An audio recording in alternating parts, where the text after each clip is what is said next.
Hey YouTube, Shelko4 here.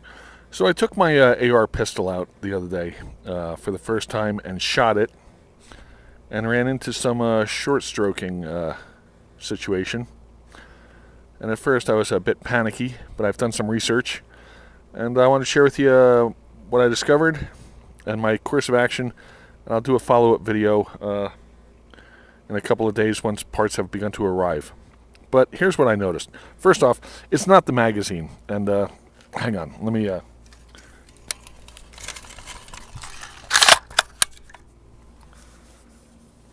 If it was the magazine, the bolt wouldn't have locked back when I had when I just pulled on the charging handle.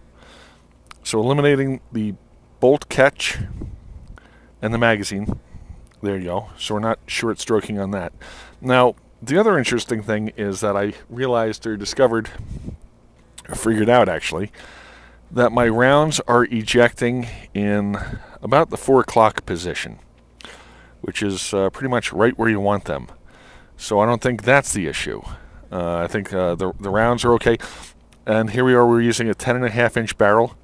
I don't think we're necessarily undergassed, although this is a brand new setup. And here's the problem. I bought the barrel with the sight tower already installed, so I didn't do that. I don't have any idea as far as how big the gas port is underneath that sight tower. I would assume though that it's probably ample, and I don't know why I'm saying that, but I'm hoping. But the interesting thing is this.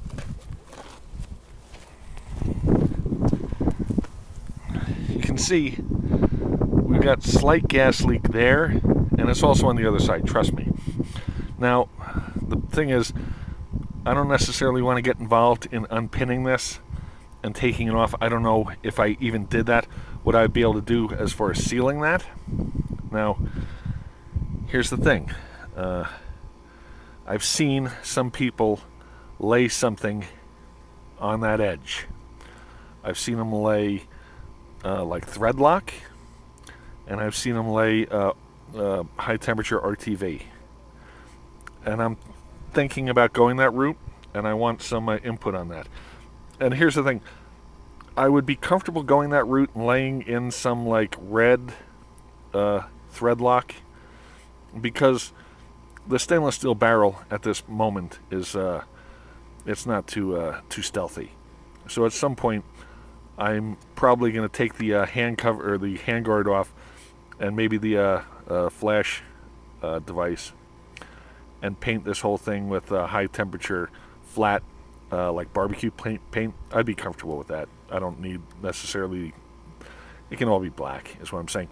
So what I'm saying is, if I do that, if I lay in some like thread lock or something to seal that edge, and then paint it flat black, that sort of entombs that sealant right there.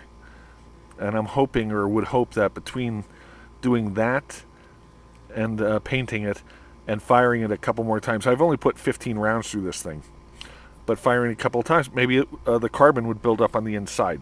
So that may be like my last ditch effort.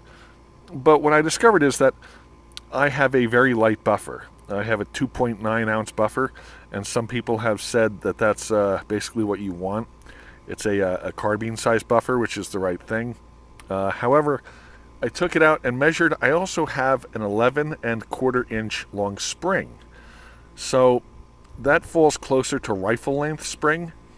I ordered a 10.5-inch carbine spring. I actually ordered 2 of them, different weights. So I'm going to try that. I also ordered an H2 buffer, because people told me that with going with a 4.6 ounce buffer, the cycling of a round was less likely to, in their words, beat the crap out of the weapon and shake everything loose. So that's what I'm going to do with that. Anyway, so the plan, as I said, I got the new spring on the way. I got the new buffer on the way. I'm going to try that. I'll try with a different magazine and run another couple of rounds. The other thing is, because this thing is completely virgin and only had 15 rounds to it, I thought I did a pretty good job of oiling it up, but maybe not. And maybe, maybe what I'm going to do is take like the bolt out and literally soak it in some lightweight oil That'll get oil between all the gas rings and all the hidden surfaces and stuff like that. I'm still contemplating that, but that may be what I wind up doing. Anyway, as I said, I'm going to do the spring.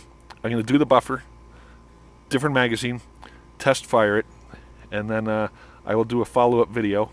At that point, we will discuss either like everything is great and grand, or I'm going into the sight tower. I'm going to figure something out with that.